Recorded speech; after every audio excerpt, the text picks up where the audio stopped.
Welcome dear students in AC starter. आज मैं आपको वर्कशीट नंबर 56 करवाने जा रहा हूँ। क्लास 9 की विषय गणित रहेगा और 16 नवंबर 2020 की वर्कशीट है। और आज हम जो वर्कशीट करने जा रहे हैं वो वृत्त यानी कि आपका जो मैथ्स का चैप्टर नंबर 10 है उससे रिलेटेड ये वर्कशीट रहेगी। और आज ये चैप्टर नंबर 10 से रिलेटेड पहली वर्कशीट है। मैं तो आपको ये भी एडवाइस करूँगा कि जब आप वर्कशीट करते हैं ना तो उसमें चैप्टर भी लिखना करें, क्योंकि जब आपको रिवीजन करनी होगी तो आपको ये भी ध्यान रहेगा कि कौन से चैप्टर से कहाँ से वर्कशीट स्टार्ट हो रही है। ठीक है, बाकी मैं आपको बताता ही रहता हूँ कि कौन से चैप्टर से कौन सी वर्कशीट है, ताकि आपको पुरानी जो वर्कशीट है उसे ढूंढने में दिक्कत ना आए। ठीक है, अब फटाफट पढ़ लेते हैं क्या बताया गया है। देखो, आज की जो वर्कशीट है आपको पता ही है वृत्त से रिलेटेड है, तो वृत्त के बारे में ज़्यादा कुछ बताएगा ये।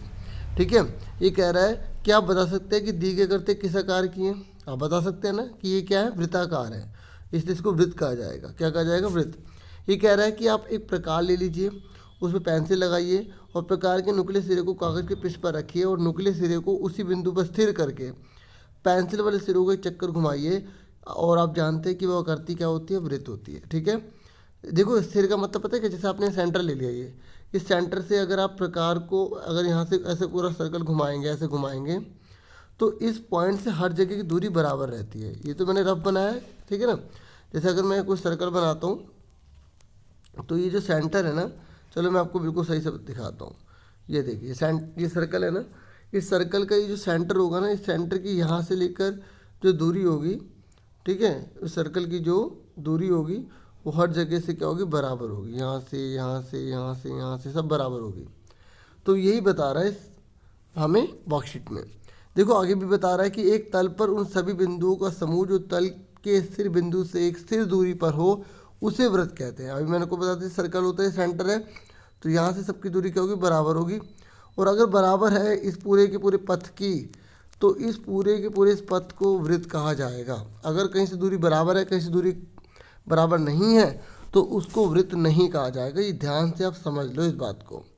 ठीक है, तो ये कह रहा है कि स्थिर बिंदु को वृत्त का केंद्र कहते हैं, इसे केंद्र कहते हैं। और दिए गए वृत्त के केंद्र ओ है, यहाँ पे ओ लिखा भी हुआ है।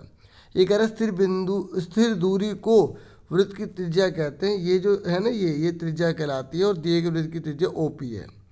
ठीक है, आगे क्या बोल रहा है, ये कह रहा है यदि एक वृत्त को पर दो बिंदु पी और क्यू ले, आप देख सकते हैं यहाँ पर पी और क्यू लिया हुआ है।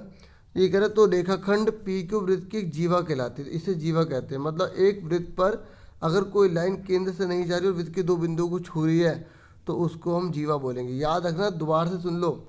एक वृत्त में अगर हमने कोई दो बिंदु लिए, ठीक है, वृत्त के ऊपर, तो और अगर हम उसको मिला दिया तो उसको हम जीवा कहेंगे। और अगर आपसे पूछ ले कि सबसे बड़ी जीवा कौन सी होती है, तो व्यास।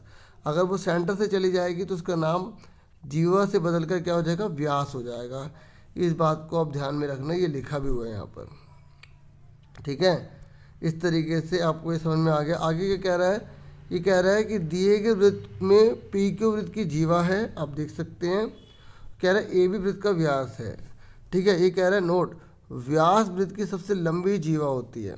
देखिए मैंने अभी आपको बताया भी था कि जो व्यास होता है वृत्त की सबसे लंबी जीवा होती है और व्यास त्रिज्या की दुगनी होती। क्यों होता है ऐसा, देखो ये आप सर्कल बना रहे हो, अब देखो ये जो है पूरा व्यास कहलाएगा। तो इस व्यास के अंदर कितनी त्रिज्या, एक ये रही है, एक ये रही, तो एक और एक कितना हो गया, दो हो गया ना। तो इस तरीके से अगर आपसे कोई पूछ ले कि एक व्यास में कितनी त्रिज्या होती है, तो आप बोलोगे दो त्रिज्या होती है। कितनी होती है, दो त्रिज्या होती है। समझ में आ गई आप सबको। ठीक है, एक व्यास में कितनी त्रिज्या होती है, दो त्रिज्या होती है। अब हम आगे बढ़ जाते हैं।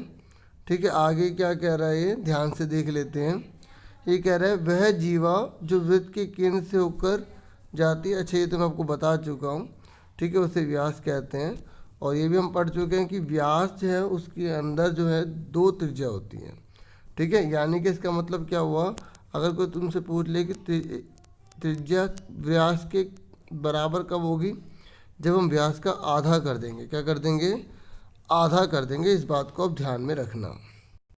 अब आगे देख लेते हैं। आगे बता रहा है कि दो बिंदुओं के बीच वृत्त के भाग को एक चाप कहते हैं। देखो ये जो है ना, ये यहाँ ये चाप होती है। ये छोटी चाप है और ये बड़ी चाप है। आपको पता लग ही रहा है, जैसे अगर मैंने ये वाला एक भाग लिया, एक भाग लिया, आप बता सकते हैं ना दोनों में छोटा कौन है, ये छोटा है। तो वही बता रहा है कि चाप के दो हिस्से होते हैं, ठीक है। छोटे भाग को हम लघु चाप कहेंगे और बड़े भाग को हम दीर्घ चाप कहेंगे, ठीक है। तो ये कह रहा है जब लघु हो या दीर्घ हो, जब हम लघु चाप को दिखाएंगे तो हमें ऐसे लिखना है पी क्यू, लेकिन अगर हमें दीर्घ बताना है तो बीच में एक नाम डालना पड़ेगा और पी आर क्यू। मतलब लघु के लिए सिर्फ 2 अक्षर काफ़ी हैं, मतलब 2 अल्फ़ाबेट, और जब हम दीर्घ की बात करते हैं तो हमें 3 डालने पड़ेंगे, ठीक है। कितने डालने पड़ेंगे? 3, ठीक है। नाम तो आप जो मर्जी दे सकते हैं, इसलिए मैंने भी कोई भी लिख दिया था, ठीक है। अब आप देखिए ये कह रहा है कि जीवा और प्रत्येक चाप के मध्य क्षेत्र को वृत्तखंड कहते हैं। देखो ये जो चाप है और ये जो जीवा है, इसके बीच वाले हिस्से को वृत्तखंड कहेंगे। अब ये छोटा है तो इसे लघु कहेंगे, बड़े वाले को दीर्घ कहेंगे, ठीक है। इस तरीके से आगे देखिए, ये कह रहा है केंद्र को एक चाप के सिरों से मिलाने वाली त्रिज्या। अभी कह रहा है कि देखो अब ये क्या त्रिज्या है, दोनों में अंतर समझ लो। ये त्रिज्या से नहीं बना, ये जीवा और चाप से बना है। और ये जो है ना, ये कह रहा है ये त्रिज्या और चाप से बना है। ये जीवा और चाप से बना है, ये त्रिज्या और चाप से बना है। जब त्रिज्या और चाप से मिलकर कोई क्षेत्र बनता है तो उसको त्रिज्या खंड कहते हैं। अब ये मत सोचना कि भाई अगर जीवा और चाप से मिलकर बना तो उसे जीवा खंड कह देंगे, नहीं, उसको वृत्त खंड कहेंगे। तो यहाँ बच्चे बहुत सी कन्फ्यूजन कर देते, गलत कर देते हैं, ठीक है। इस बात को आप ध्यान रखना। त्रिज्याखंड कौन सा है? एक लघु त्रिज्याखंड मतलब छोटा हिस्सा है, और बड़ा है तो दीर्घ त्रिज्याखंड, ठीक है। अब हम फटाफट वर्कशीट के क्वेश्चन कर लेते हैं। मैंने तीनों आंसर कर रखे हैं, लेकिन पहले आप समझ लो। ये कह रहे हैं 4 सेंटीमीटर त्रिज्या वाला एक वृत्त खींचिए। सिंपल सी बात है, आप एक 4 सेंटीमीटर का सर्कल खींच देंगे। फिर कह रहे हैं उस वृत्त पर एक त्रिज्या ले लीजिए, फिर एक व्यास ले लीजिए और एक जीवा डाल दीजिए। इस तरीके से बनाना है, ठीक है। उसके बाद क्या कह रहा है कि 5 सेंटीमीटर त्रिज्या वाला एक वृत्त लीजिए, ले लिया। फिर कह रहा है कि उसके कोई 2 बिंदु ले लीजिए, उस पर दीर्घ डाल दीजिए, वृत्तखंड और लघु। और आपको पता है ना कि जो दीर्घ वृत्तखंड और लघु वृत्तखंड किससे बनता है? वो जीवा से बनता है। तो आपने ए बी यहाँ नाम लिख दिया और यहाँ लिख देना लघु, यहाँ लिख देना दीर्घ, और ऐसे एक पे कलर कर देना, ठीक है। ये तो मैं रफ में समझा रहा हूँ ना, मैंने अभी आपको कॉपी पे करके भी दिखा रखा है, तो आप वो भी देख लेना। ये कह रहे 6 सेंटीमीटर त्रिज्या वाला वृत्त खींचिए। आपको सर्कल खींचना आते हैं ना प्रकार से, 6 सेंटीमीटर किस तरीके से लेना है। तो ये कह रहे एम और एम लीजिए त्रिज्याखंड। जब त्रिज्याखंड बोले तो आपको क्या लेना पड़ेगा? त्रिज्या लेनी पड़ेगी, एक ऐसी त्रिज्या एक ऐसी त्रिज्या। यहाँ एम हो गया, यहाँ एन हो गया। अभी कह रहे लघु त्रिज्याखंड ये वाला हो जाएगा, और ये बड़ा हिस्सा तो दीर्घ त्रिज्याखंड हो जाएगा, ठीक है। अब आप फटाफट आंसर देख लीजिए। तो आप देख सकते हैं ये आपके पहले का आंसर है, ठीक है। आप अच्छे से नोट कर लेना, ठीक है। आपको खुद ही बनाना है, स्केल से बनाना प्रकार, और जो पेंसिल है उसकी हेल्प लेना। और ये तीनों नंबर 1, नंबर 2, नंबर 3 लिख के आप लिख देना, ठीक है। इस तरीके से ये मैंने पूरी इन्फॉर्मेशन लिख दिया, ये पूरा डायग्राम बना दिया आपकी हेल्प के लिए, ठीक है। अब सेकंड क्वेश्चन देख लेते हैं इसका। तो ये आपका सेकंड हो जाएगा, ठीक है, जिसमें आपको लघु वृत्तखंड और दीर्घ वृत्तखंड बनाना है, ठीक है। ऐसे सर्कल बना के, ठीक है, स्केल से आप अच्छे से बनाना, ठीक है। और ऐसे एक रेडियस भी डालना चाहते हो आप डाल सकते हैं, नहीं तो इतना आपका सफिशिएंट है, ठीक है। प्रकार की हेल्प से अच्छे से बना लेना। आगे देखते हैं अगला। उसके बाद जो है वो आपका थर्ड है। थर्ड में आपको त्रिज्याखंड बनाना था। इस तरीके से 6 सेंटीमीटर प्रकार लेकर आप, ठीक है, जैसे आप मेजर करके ऐसे पूरा सर्कल बना लेते हैं ना पूरा ऐसे, तो आप बना लीजिएगा, ठीक है।